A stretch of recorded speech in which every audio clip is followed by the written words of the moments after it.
Well, now you got into this mess by going down a waterfall. Now, how would you suppose we get them out of there? By going up the waterfall? That's right. Anything's possible in Disneyland.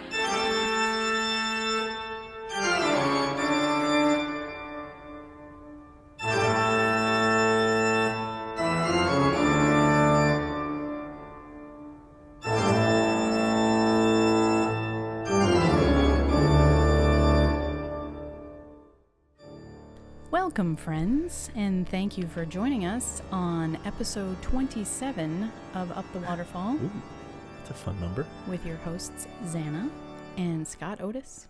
Howdy. Here we take a journey up the waterfall of Disney history, past and present, sometimes. Nostalgia, all those fun things. We're informative every now and then. Like this week is going to be very informative because we're going to discuss Jules Verne. Ooh, fun topic. And his impact and presence in Disney parks. So if you And movies. And movies, Slightly. Yes. Yeah, I forgot you have that on there. That's okay. This is mostly a Scott episode where I will just sit back in awe and wonder at your knowledge. Oh no. We're all doomed. But for those that don't know, which I'm sure everyone listening does, Jules Verne is, of course, the French poet, author, and playwright, famous for such novels as 20,000 Leagues Under the Sea, Around the World in 80 Days, and Journey to the Center of the Earth. I had to look at that one. That's okay. All of which are represented in Disney parks and or movies. Ish. We were discussing this earlier. I think that Around the World in 80 Days is represented in World of Motion. There definitely is a balloon with there. The balloon and the guy going over the rooftops. And it definitely is a French rooftops. And he's got a pig. But he with goes him. around the I never world, read the so. book. Is there a pig in the book? Sure. Isn't there a pig in the Probably. balloon? That is actually a book I have not read. Let us know if you have read the book. Or you know definitively that is a reference to Around the World in 80 Days. Anyway, he was, of course, fascinated with the ideas of exploration and travel and even, futuristic ideas. And he gave way to the steampunk movement in later times, where you kind of it's futuristic things, but with a Victorian era like mechanics and things like that. So lots of goggles and gears and cogs and rivets. Yes. So kind of like if you want to see it represented right now in front of you, you can go to Universal at the Toothsome Emporium, which I have no idea if that's even reopened in these times, but I think it is. Anyway, yes. Our producer is saying yes, it is. Unrelated to our topic at hand, you can go see that if you want. But yes, he definitely had a lasting legacy and influenced so many other authors of our time, including Ray Bradbury. That's right. Who is also, has a Disney connection, as we all know, with Epcot and Spaceship Earth. Mm-hmm. And he summed up Verne's influence on literature and science over the world by saying, "We are all, in one way or another, the children of Jules Verne." Ooh, I like that. It's straight from Wikipedia, folks. And that's pretty much all I have to say on the topic, so I'll hand it over to you. I'll turn to you. In fact, I'm going to turn to you now with this French quote from one of Jules Verne's novels. Okay, what is this from? Do you know? Around the World in 80 Days? It is. Oh, see? So that's what we were just talking about.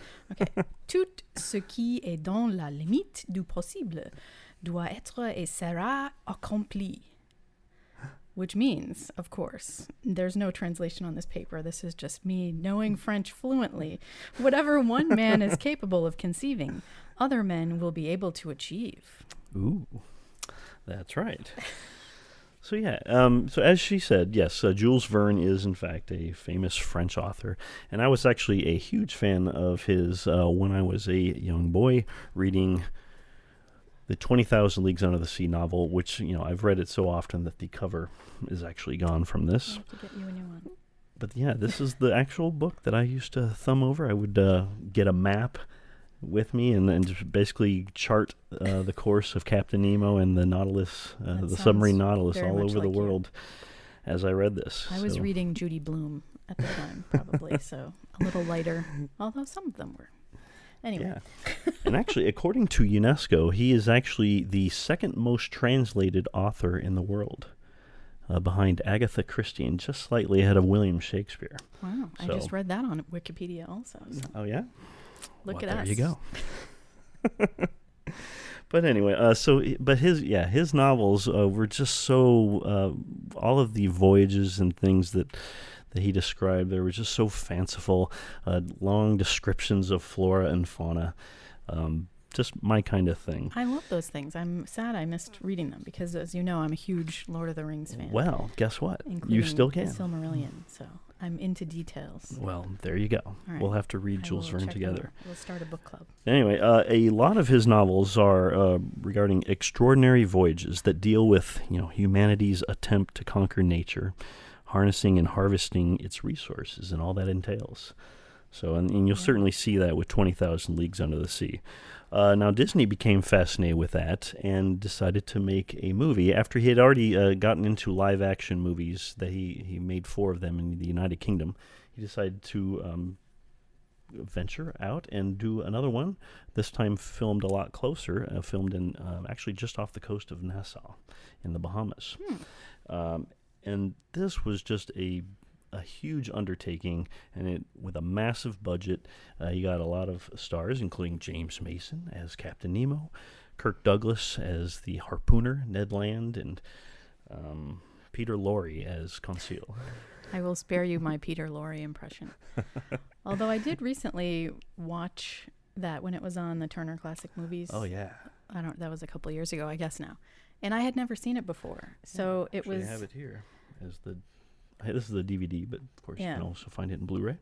It was very funny to me because there was a lot of beards, and I said that was the origin of the hipster beard movement.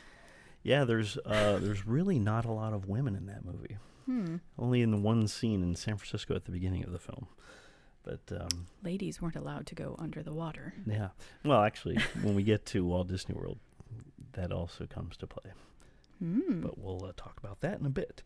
Anyway, so this movie was, as I mentioned, was a huge undertaking with a big budget, and it was very successful as well. And it actually was nominated for 3 Academy Awards, winning 2 for Best Art Direction and Editing.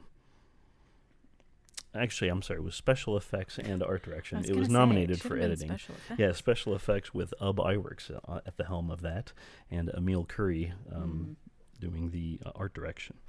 So, in fact, the art direction was very important. If you remember, Captain Nemo's main lounge replete with velvet chairs, divans, Rococo ornamentation, and a lot of actually a pipe organ, and all kinds of things from under the sea that he used there. And it was, a massive set, a 200-foot-long submarine, the Nautilus. Wow. Yeah, just a huge thing. It's like Tower of Terror laying on its side. Yeah, pretty much. The story of which is, there in San Francisco, they realize there's this sea monster that keeps attacking all these ships, and so a professor and also Ned Land, the harpooner, decide to set out on the Abraham Lincoln, a steamer ship, to try to capture this sea monster. And they eventually get capsized from that boat as it was rammed by the Nautilus. And then they they end up on the Nautilus, and they realize, wait a minute, this isn't a sea monster at all. It's a massive submarine. And that's where they meet Captain Nemo, and then they were kind of held captive by him, and they essentially sail all around the world, ending up at Vulcania, his private island. Why did he keep them captive? Sea base. I don't remember. Because I instantly blocked out the movie. couldn't be released because then they would reveal his secrets. Ah, okay, makes sense. Yeah, very similar to Atlantis in parts. Like there's a lot of steampunk there too. Yeah. I'd definitely say that was an inspiration. Makes me want to see Atlantis again. We should do a story on a podcast on underrated Disney animated films. I'd like Let's that. write that down. Atlantis is definitely on that list. Anyway, but I digress. That's okay. Walt Disney realized that not only was this a massive film to make, but it was just the making of the film was so interesting that he decided to do just a TV program just on that called Operation Undersea, and it was actually, I believe, the 6th show on his the Disneyland TV show that was released in 1954. On like the making of. Yeah, the movie? On the making of the movie. And that was so good that it won an Emmy for Best Documentary. So it was, and as I mentioned, it was just really a very successful film. And so Walt Disney was in on the whole Jules Verne thing. So here's a fun quote from Jules Verne in the novel 20,000 Leagues Under the Sea. "The sea is everything. It covers 7/10 of the terrestrial globe. Its breadth is pure and healthy. It is an immense desert where man is never lonely, for he feels life stirring on all sides. The sea is only the embodiment of a supernatural and wonderful existence. It is nothing but love and emotion. It is living infinite." Interesting. Yeah. A lot of times you hear the sea described as angry. So that's interesting to hear it described as nothing but love and emotion. I think the angry part of the sea is on the surface, but it's when you probe the depths. Where it happens. Interesting. So anyway, Walt Disney at this time, of course, was also building a theme park, Disneyland, which was to open just the following year after the movie came out in 1954. And he didn't really have a lot going on in his Tomorrowland section, and so he wanted to have something on opening day. So he wanted to have the 20,000 Leagues Under the Sea exhibit, where they had all of the sets and props from that film in such a way where it would be fun. They didn't quite make opening day. It was actually August 5th, 1955 that it opened, which is just, I believe, 3 weeks after Disneyland opened. And this is essentially where Star Tours is now, and where Adventure Through Inner Space once was. Essentially, there was a big mural with the kind of the poster art, if you will, of 20,000 Leagues Under the Sea movie painted in fluorescent paint.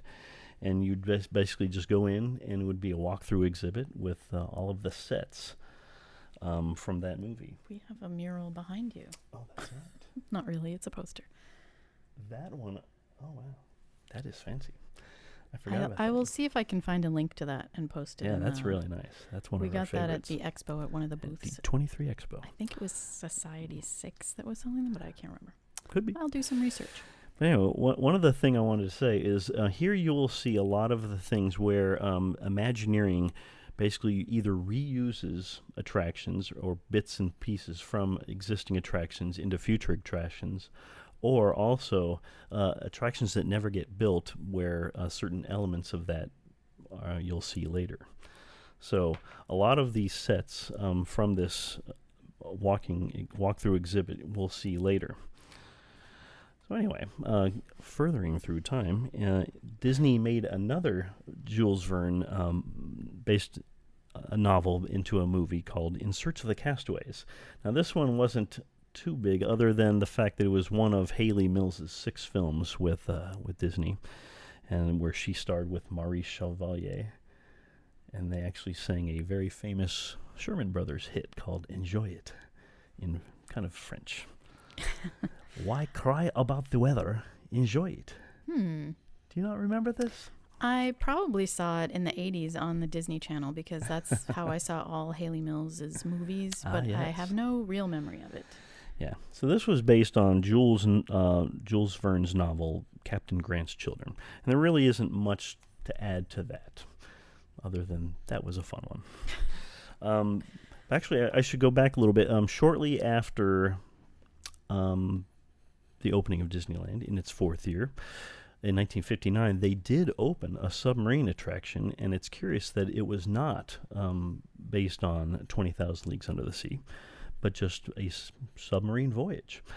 Although one of the original submarines was named the Nautilus, which was it was actually named after an actual sub from the United States Navy that had just the year before finally kind of probed underneath the polar ice cap.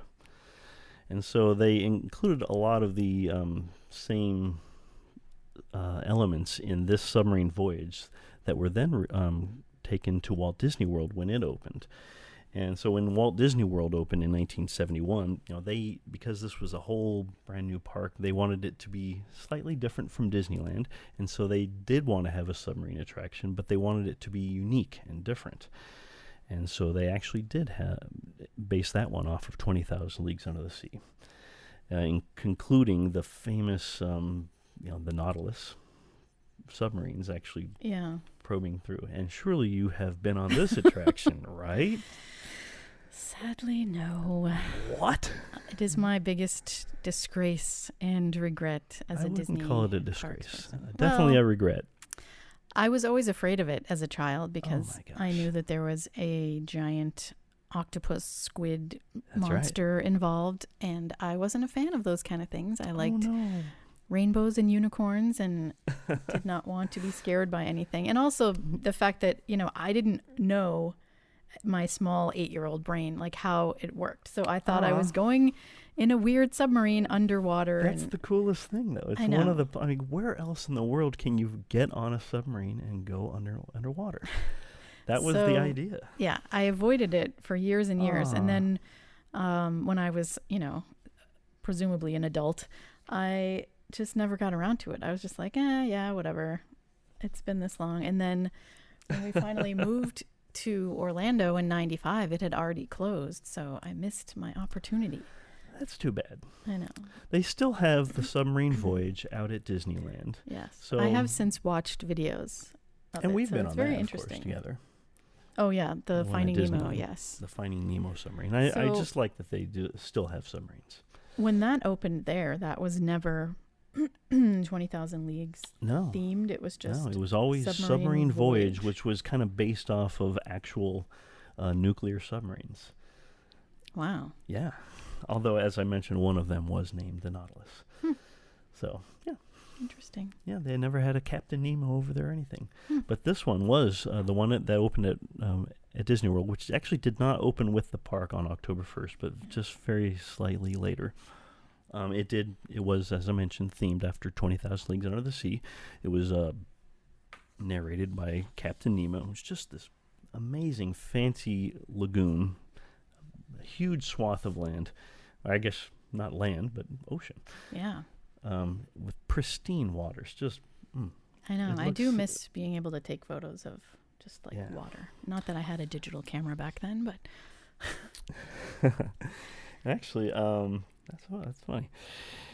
They actually had a very interesting queue, which we'll talk about later. But it looked like it was made out of kind of like volcanic rock, where you'd kind of weave in and out. And actually, during the queue, they actually had a narration by Captain Nemo, while other nautical-inspired instrumental music played. They had a lot of different narrations, including one like this one. How old is the Earth? How is it formed? These and other questions about our watery planet have intrigued man since the beginning of time.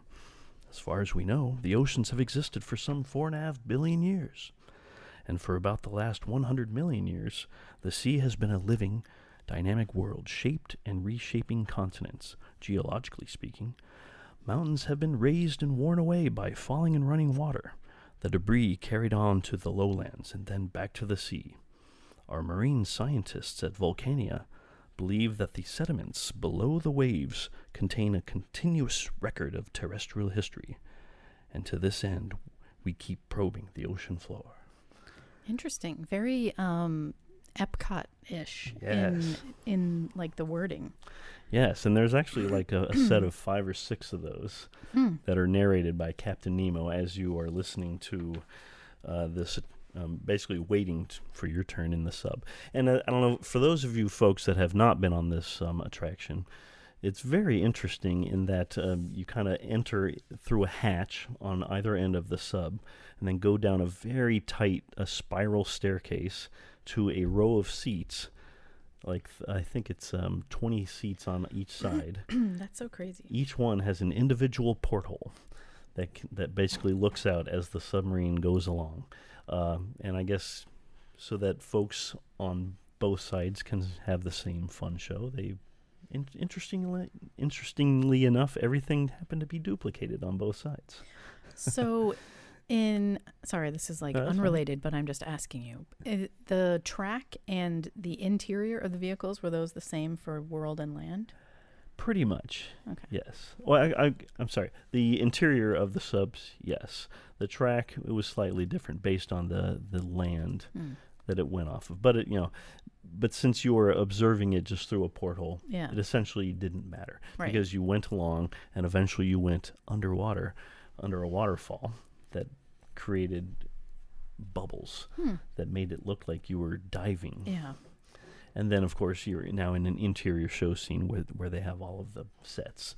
And actually, that's interesting because this one went through like shipwrecks and places where you see divers on either side, which came directly from the movie.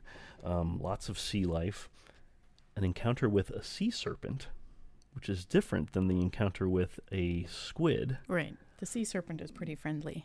The sea serpent is friendly. I think it's because we're starting to maybe possibly hallucinate, and we see a sea serpent and We're mermaids. losing oxygen. And Captain Nemo asks Mr. Baxter, should we put this in the log? No, nobody would believe us anyway. I think we've been submerged too long. So, yeah, and then as I mentioned, yeah, an encounter with the giant squid, which actually came directly from the movie, which I had actually forgotten to mention. That was such an iconic scene from the movie.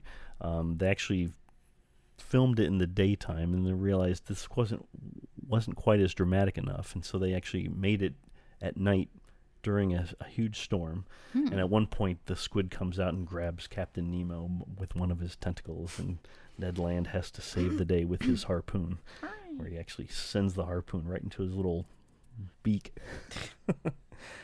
Poor guy. Aww. But they eventually get rid of him by putting an electric charge, because that's one of Captain Nemo's kind of inventions was electricity, and using it off of the submarine to get rid of the squid. As demonstrated in the Mickey short. Oh, that's right. I was going to talk about that one later, too. But anyway, so as you were going along on the actual submarine, 20,000 Leagues Under the Sea, at Magic Kingdom, you do encounter this giant squid. And one of the things that you see is a different giant squid with a different Nautilus in one of his tentacles. Yeah. Crazy. So just as you were saying, little 8-year-old you was scared. I guess, yeah. Well, my mom can see also why. would, like, she doesn't do that kind of enclosed space thing, so Definitely is enclosed. yeah, I guess we just never made our way back over there. That's okay. As I said, since they still do have the Submarine Voyage with Finding Nemo at Disneyland, at least we can enjoy that. But it also goes under the polar ice cap, which was another fun thing. But anyway, so this attraction at both Disneyland and Disney World had massive maintenance budgets just because of the constant water and trying to keep it clean, and always had low throughput, low capacity, because they were very slow subs. They didn't, you could only fit, originally you could only fit 38 per sub, and then they finally increased it to 40 per sub by adding 2 seats. But yeah, so the one at Disney World, it did finally, it closed for maintenance at one point in the year 1994, and then it never reopened. In 1996, a couple years later, they announced, remember that thing that where we closed it? Yeah, it's not going to reopen again. Much was to a the very dismay sad time. of fans around the world. That is true, including myself. But interestingly enough, the Lagoon itself remained for another 10 years after it closed, from 1994 through 2004. So They you didn't could really still know see what the to do pretty with it. thing. Yeah, they had the submarines. They had them positioned in the lagoon, kind of enticing us as to what we missed. Yeah, because the Skyway was still open for a little bit. For a little bit, yeah. So it was fun to see them in there. Oh yeah, you can a different viewpoint from up there. Yeah. But anyway, so they did use the space of the queue as a character meet and greet eventually Yes, for Ariel's Grotto. Ariel's Grotto, where you can meet Ariel. which is a really interesting place, a unique meet and greet just because of the volcanic rock and all of that, and with the the background of the lagoon. So, but eventually, after 2004, when it finally closed for good, that's where they leveled over it and they put Pooh's Playful Spot, which was a temporary kids' playground, which would eventually be the location of the Seven Dwarfs Mine Train. Yes. As well as the aerial undersea adventure. Yeah. Which we always forget the name of it. The Magic of the Little Mermaid Under the Sea Voyage of in Fun. Clamshells. Ugh, I have to look up the name of that again. That's okay. But one of the unique things about that is they actually put in a couple of Nautilus references. In the Pooh's Playful Spot, they had a massive tree that kids could crawl through, and they had kind of carved in there a little Nautilus sub, maybe 3 to 5 inches long. And they eventually, when they moved that tree across the way to the Winnie the Pooh's adventures there, you could still go in that tree and see it today. Yes. And then, of course, also in the queue area of the aerial attraction, which is named Under the Sea Journey of the Little Mermaid. And actually, I realized in official nomenclature, that dash is actually kind of like a little tilde, which is weird. But that's Disney and their nomenclature for you. Yeah.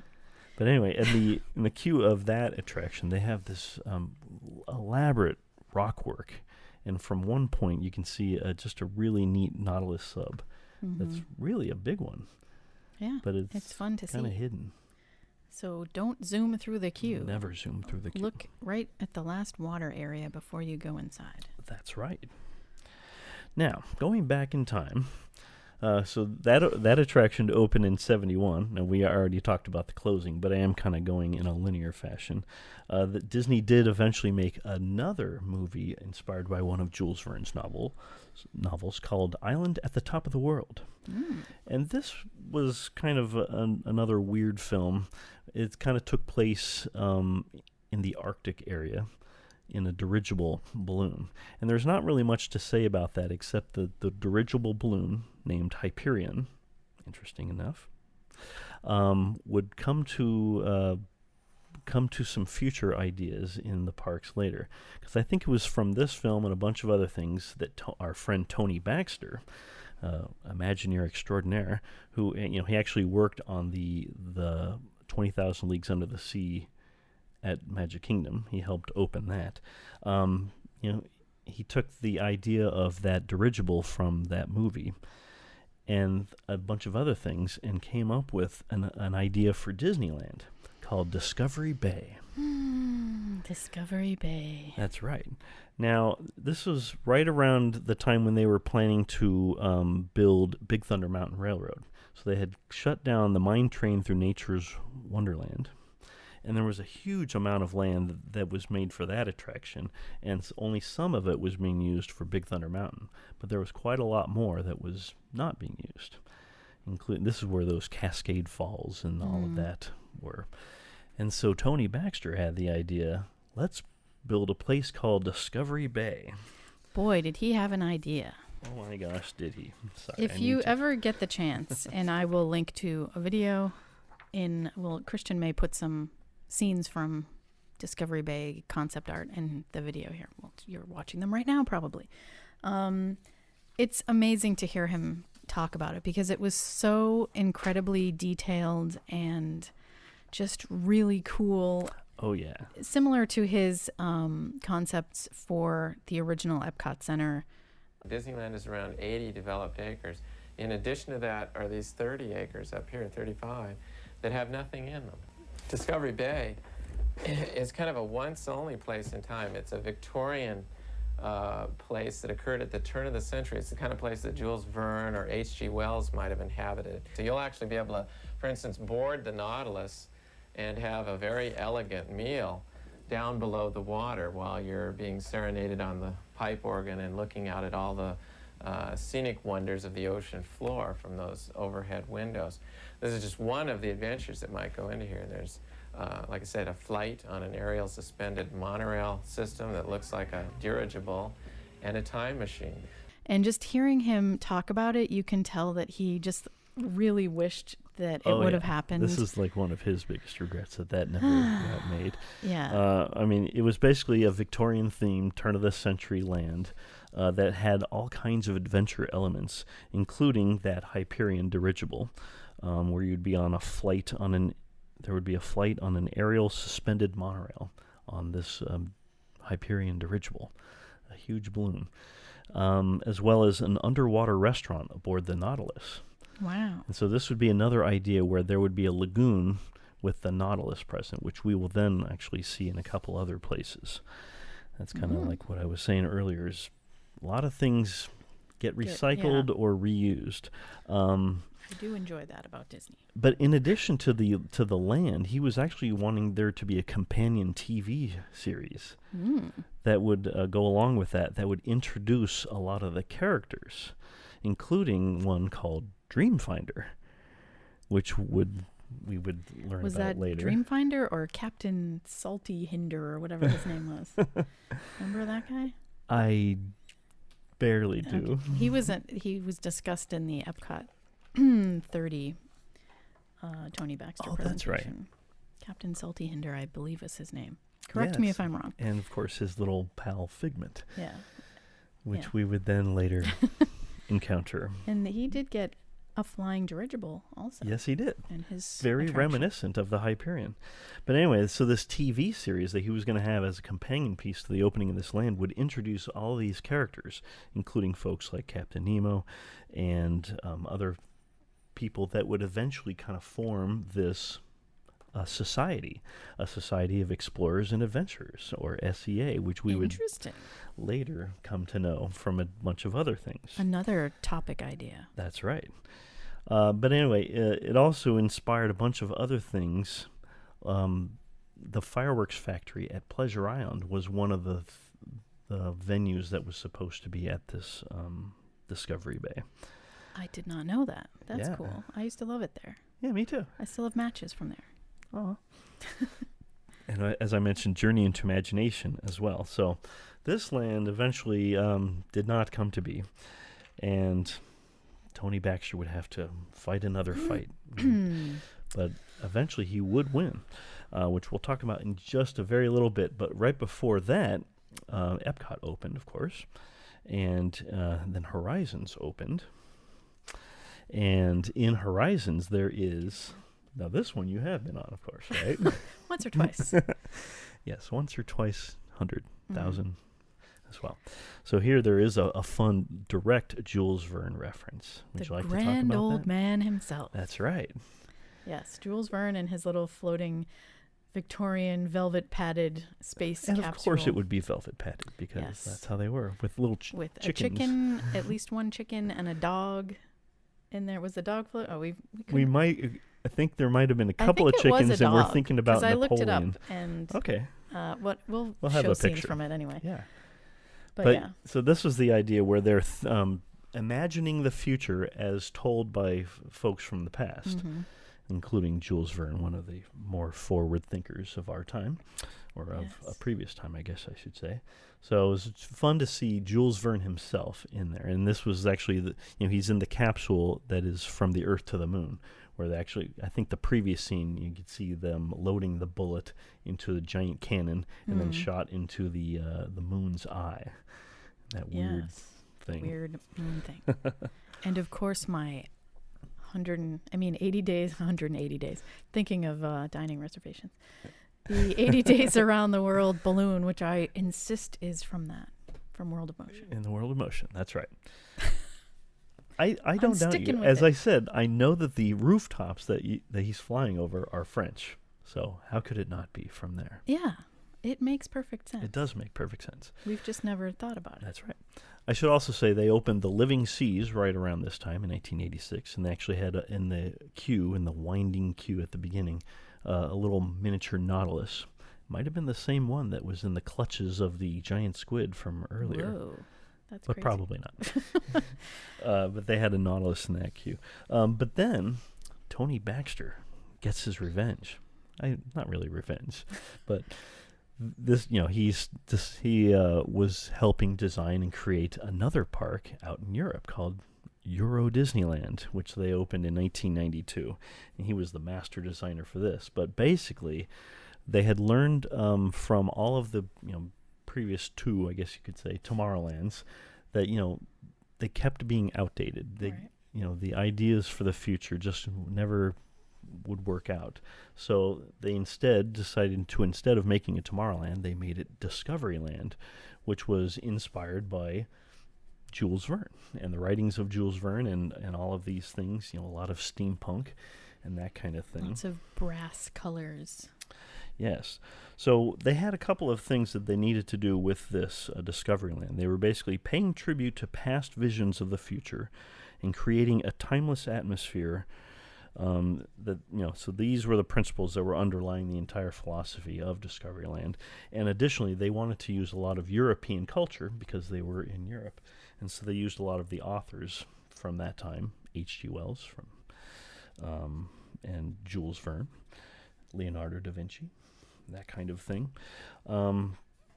So one of the things also is when that park opened, one of the initial plans was on their main street. It was so beautiful and Victorian. They wanted to have actually an elevated, how at Disneyland they have all of the streetcars that go right up the street. Mm-hmm. They wanted to have like an elevated train that would be on the second level that would proceed all the way down the street and all the way into Discoveryland. Wow. Yeah. And so at that point, there would be a giant, station whereupon guests, coming out of their car, they would see all of the visions of the future. The Orbitron, this Discovery Mountain or Space Mountain. That kind of alternated between the two. You would see that Hyperion dirigible that we mentioned earlier in Cafe Videopolis. Or actually, it was Cafe Hyperion, which with a Videopolis theme as well. And then there would be a floating Nautilus as well in a lagoon. And some of the other ideas that they had were a lot of these transparent tubes that people would be able to go in between all of the different shows or exhibits or eateries between. So that was a very unique thing. That didn't happen. Yeah, so they were kind of tossing around between a lot of these different themes. And as I mentioned, the mountain in Discoveryland would be called at one point Discovery Mountain, and then it would kind of alternate between that and Space Mountain, and that was based off of Jules Verne's novel Mysterious Island. Mm-hmm. So that one kind of didn't come to be, but we'll discover that one later in a different park. But anyway, also that train, the elevated train, never came to be, but that one also came to pass in a future park, which we'll also talk about. I think a lot of you might know which ones. But anyway, so at the opening of this land, they had the largest restaurant. It was a quick service restaurant, but it was the largest one in the entire park. It was called Cafe Hyperion or Videopolis.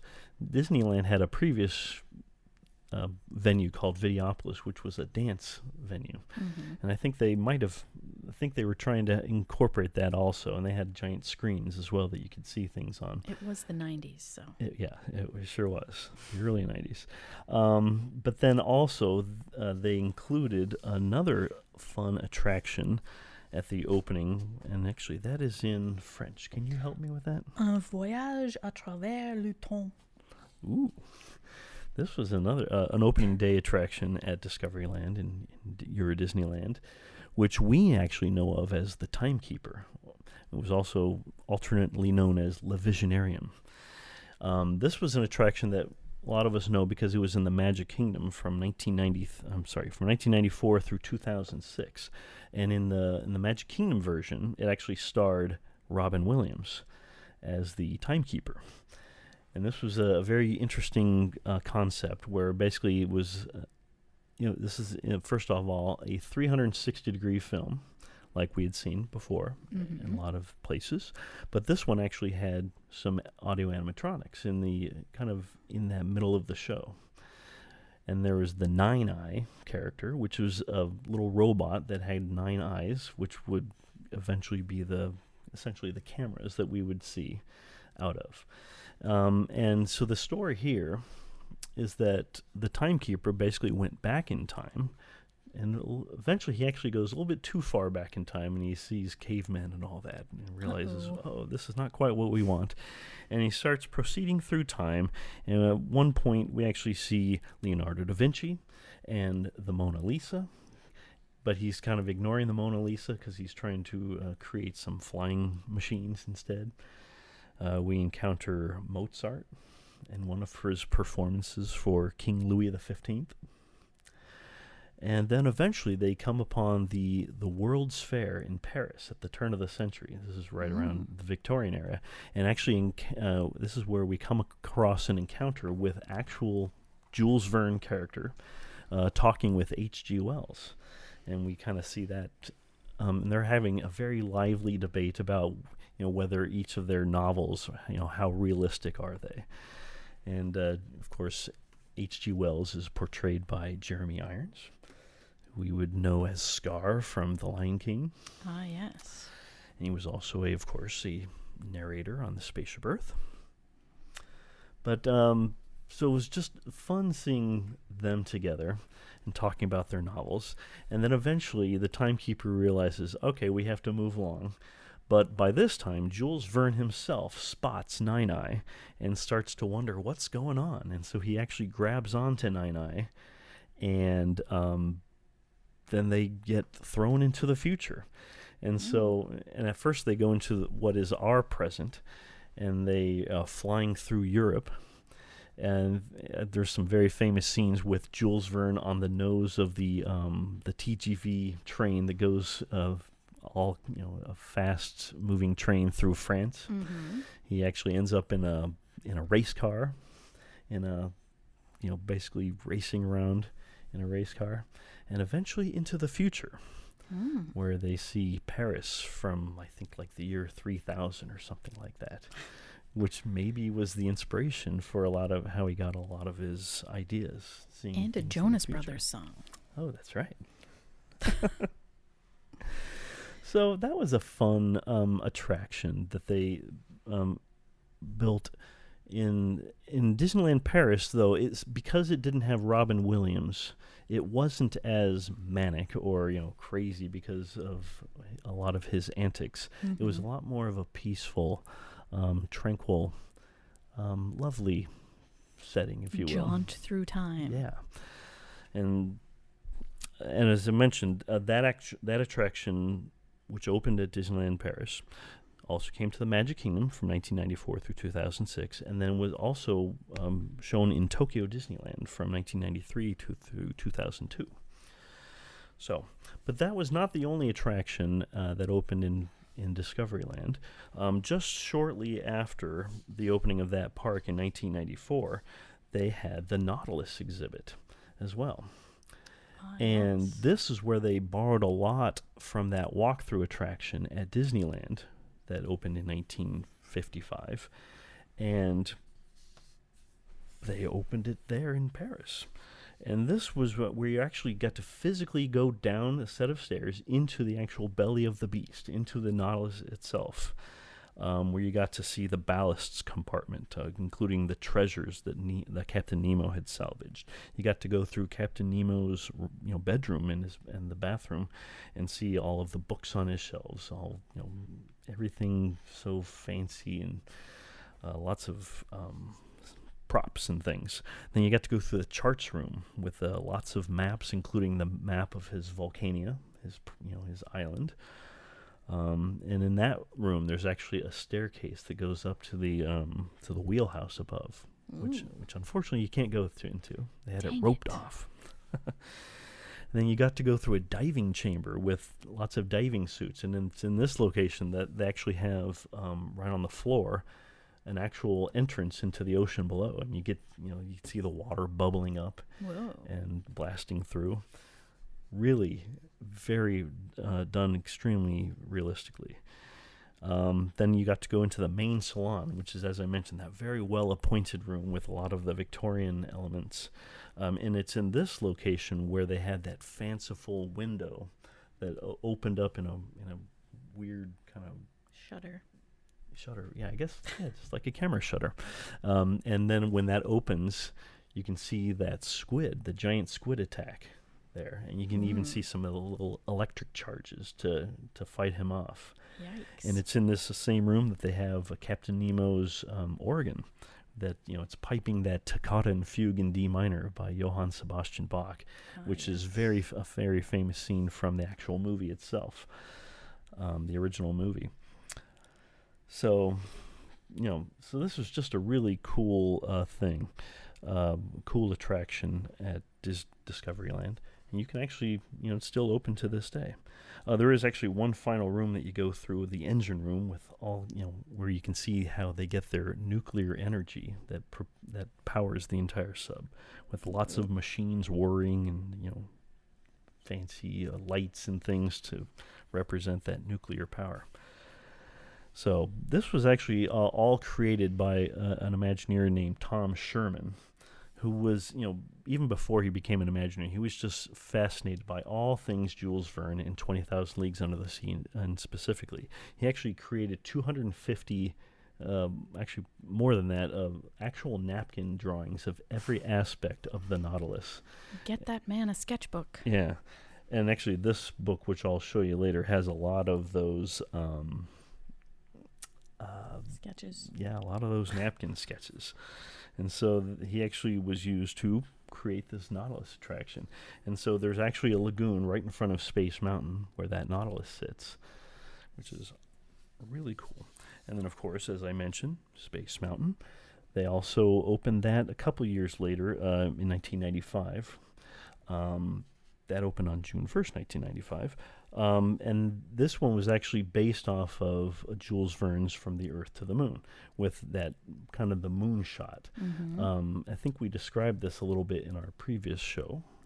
Yes, Space Mountain and all about it. Yeah. So I won't go into link to that. I won't go into too much detail, although I will say that they did have, just like from that book, they had the El Columbiad, or I should say the Columbiad, which was kind of right from the from his novel, where they shoot the bullet, if you will, or capsule. the capsule up the side of Space Mountain, and then it dives into the mountain itself. And actually, they even called it De la Terre à la Lune. Did I say that right? Sure. From the Earth to the Moon. Maybe not day, but that's Oops. They actually used an aircraft carrier catapult as a way to launch the cars up the 45-degree angle, 50 miles an hour up the 118-foot high mountain. Wow. So it was such an amazing attraction, a lot of story, combining technology as well as story, that it won Thea's Best Attraction of the Year award.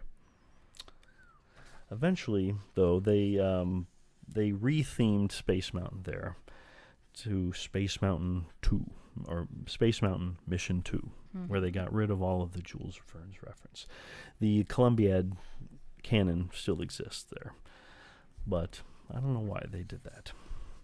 So basically, this whole land now, with that dirigible, the Hyperion dirigible, and the Nautilus in the lagoon, and the Space Mountain with the moonshot, is just a land that's just geared to all things Jules Verne.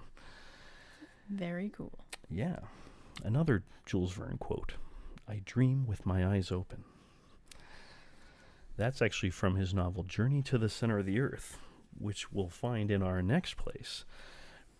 Now this next place is Walt Disney Imagineering's pièce de résistance. It's, Imagineering at its finest. This is, of course, Mysterious Island, which is a whole land in their amazing theme park, Tokyo DisneySea, which opened in the year 2001. September 4th, actually. Wow. So this whole land is literally it sits within the caldera of a giant volcano.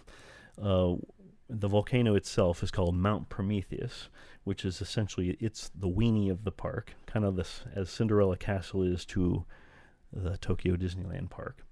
Mount Prometheus is to Tokyo DisneySea, where you can see it from every location within the park. And at some points, the volcano itself erupts with fire and lava. Yeah. And it's just amazing. We'll actually, I think, link to some either shots or maybe some video of that, I hope. Let's go get some right now. Yeah. But what's just really cool about this land, I've had the fortune of being able to go there in the years 2010 and 2011. I promise I'll take you as well. I'm good for right now. For now, yes, but you have to see it. What's really cool about this land is there are so many different entrances into it that come, one's from the Mermaid Lagoon, one's from Port Discovery, another one is from the Mediterranean. Mediterranean Harbor. Thank you. And I've never been there, folks. I just have a lot of stuff going through my mind, and this is just really the coolest thing because each entry point is so unique from all of the others, and it's just where there's all kinds of mountain rock work from the mountain itself, volcanic stuff. It's just really interesting to see no matter which place you go you enter from. And all the while, as I mentioned, the mountain is erupting, and you see these vehicles going, which we'll talk about in just a bit. This is very tiny. I do not think I'll be able to fit into this. Well, they have larger versions there. But anyway, they do have a couple of really cool attractions there that are in the caldera of this volcano. First of which is 20,000 Leagues Under the Sea. And this is... Wait, I can ride it there. You can ride it there too, although this one's slightly different. So, as I mentioned, in the giant caldera, right at the bottom, you have all of the ocean water, and it's bubbling up and all of that. And there, of course, is a Nautilus submarine docked there. And there's just so many steampunk elements all throughout, and a lot of patinaed metalwork and all that kind of thing. Giant drills that are going through the mountain that are probing into that. All kinds of things, every which way you look. And then they also have kind of like a crane that has a different submersible taken out of that, and that's actually Captain Nemo's personal submarine, kind of his like side submarine, the Neptune, which we will then ride when we go into 20,000 Leagues Under the Sea. And so there's this giant rotating, what's the word? A walkway that kind of goes down. What do you call that? Like a corkscrew? In a corkscrew fashion, yes. Good Lord. Sorry. I think I've been submerged too long. I think so. Anyway, this is the entry point to 20,000 Leagues Under the Sea. And in the whole queue area, you go through all of Captain Nemo's, like his offices and all of that, and where you see just a lot of his props and things like that as you are waiting to board the personal submarine, the Neptune, which we see outside, as I mentioned. And what's unique about this one is that there's actually 3 different windows on the submarine itself. And so each one gives you a different viewpoint, and one of which even kind of looks behind you. And Rise of the Resistance. Yeah, and so it seats 6 people, 2 that sit in each of the 3 windows. And each one actually kind of, it has a joystick that controls a lamp, where you can kind of point that lamp to see what, to kind of focus in on what you want. And so eventually it goes underwater through a lot of sets, and a lot of the sets that are the duplicated from the 20,000 Leagues Under the Sea before. But this one is slightly different. You do encounter a lot of unique underwater sea life. A giant squid going under the polar ice caps, things like mermaids and the lost city of Atlantis. So It's all connected. and a lot of treasure too. Yeah, I mean a lot of stuff from the novel 20,000 Leagues Under the Sea. So yeah, it stands to reason. And of course, at the end, you escape escape the clutches of the giant squid using that electric charge. And it's just a really, really, really cool attraction. 20,000 Leagues Under the Sea there. And it's just very unique, something different, unlike any other attraction. And as you go out of that, you're basically going up another giant ramp to that location, to the walkway that goes all the way around the caldera and the waters below. There's a whole other attraction. It's kind of like the main attraction of the entire park, and that's Journey to the Center of the Earth. And that is where you board these subterranean vehicles, a model of which I'm holding right here. Now this uses the same technology as Test Track and Radiator Springs Racers, but in those you actually have 2 rows of 3 people each. In this one, there are 3 rows of 2 people each. And if you can see the what I'm holding here, there's it's kind of like a digging vehicle that has a plow in front of it to basically crater through the earth. And there's a lot of bars that go around. So you're definitely enclosed in this vehicle, and you definitely feel that. But there's a lot of steampunk elements onto it as well.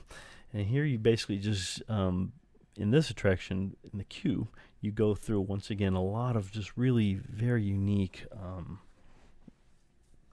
elements from that book, Journey to the Center of the Earth, of which there actually was a movie made, but not by Disney. And once again, this one actually stars James Mason as well. Who knew? He's a fan. Yeah, so anyway, because the whole queue is kind of dug into the earth, there's lots of rock elements and things like that, and a lot of Victorian steampunk elements as well. And eventually you get to an elevator, which is they're called a Terravator. A Terravator. Terravator that basically goes just deep into the earth. That a bunch of people board onto this thing, and it just goes.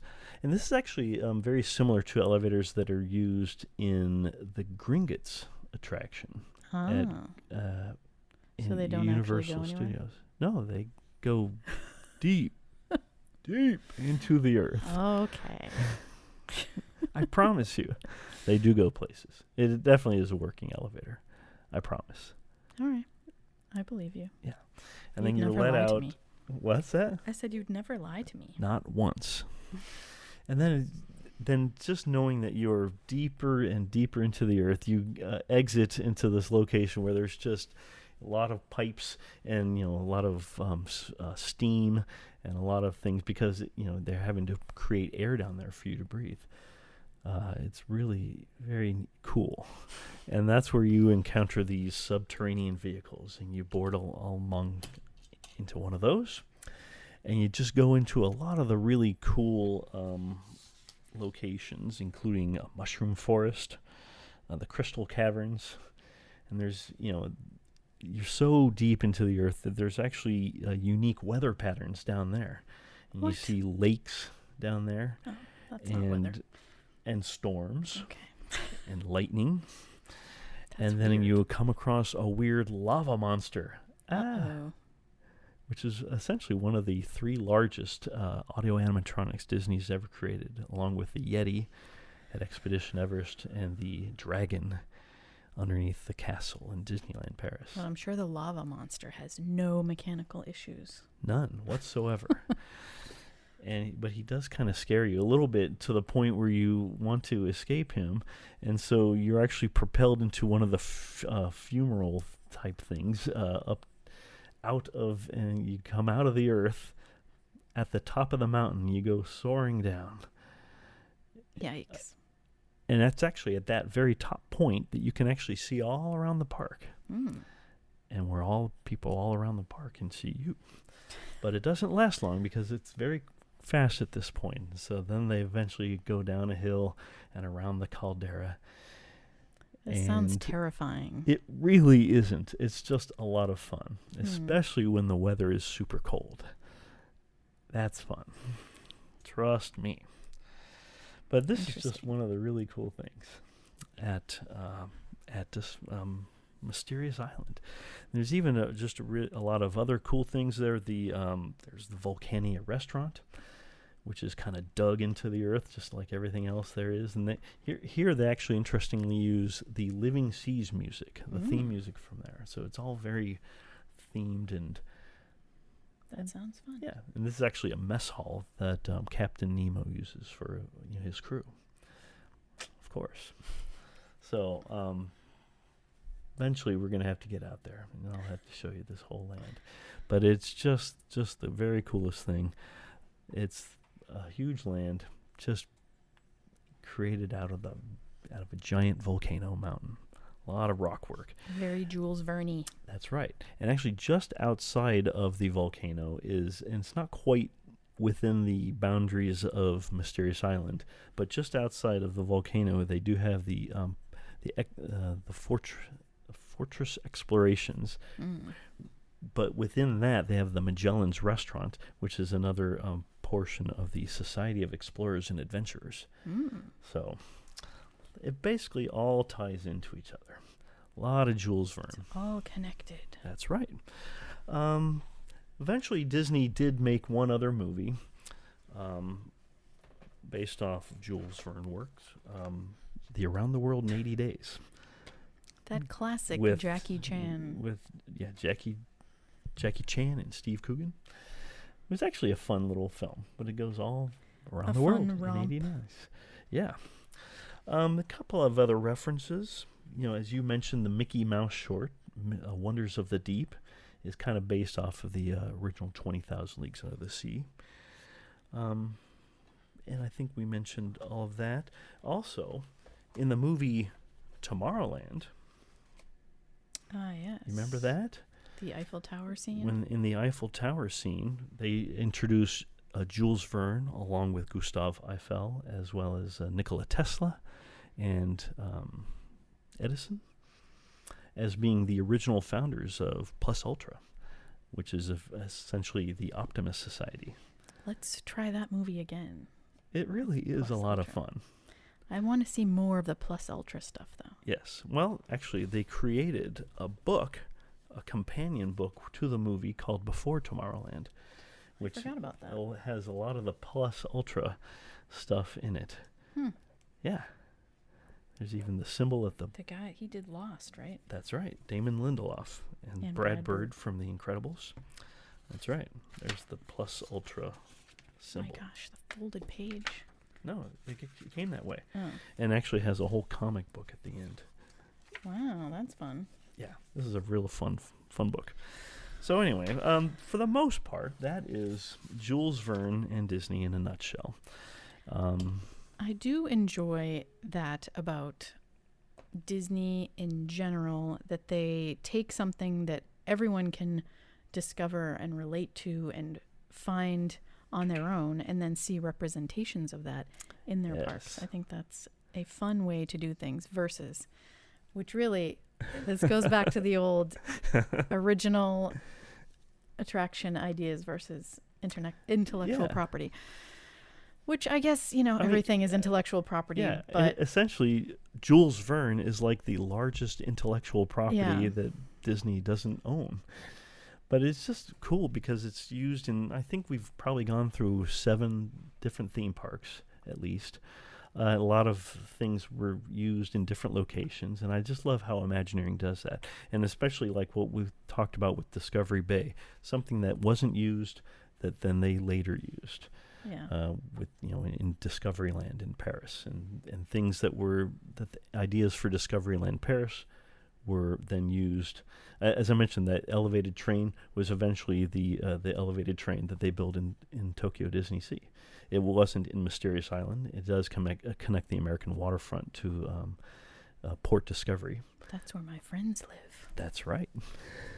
Duffy and Gelatoni. But it's a lot of the ideas where ideas for a park that didn't get used later. So nothing is ever thrown away in Imagineering. That's right.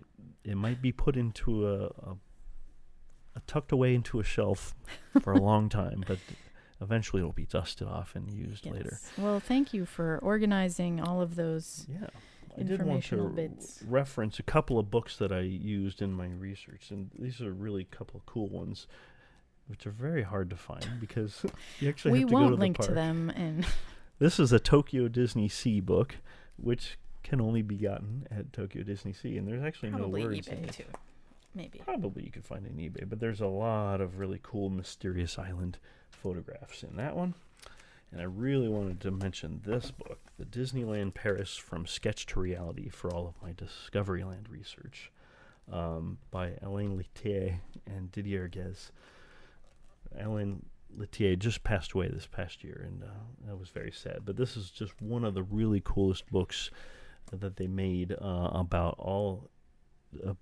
the entire Disneyland Paris. And there's probably about 40 or 50 pages just on Discoveryland in this book alone. Very cool. Just like 40 or 50 minutes of it in this podcast. At least. Sorry about that. I probably went on a little bit too long, as I often do. It's fine.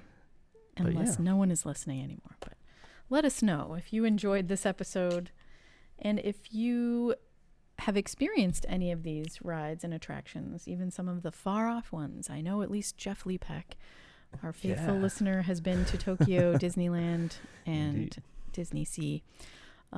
So yeah, let us know in the comments. Drop us a tweet or on Facebook, Instagram, all that fun stuff. Follow us on YouTube and give us a thumbs up. Rate us on wherever you listen to your podcast so more people will discover us, and tell your friends. Yes, please. As always, we thank you for listening and thank you for joining us up the waterfall. That's right. Up the waterfall.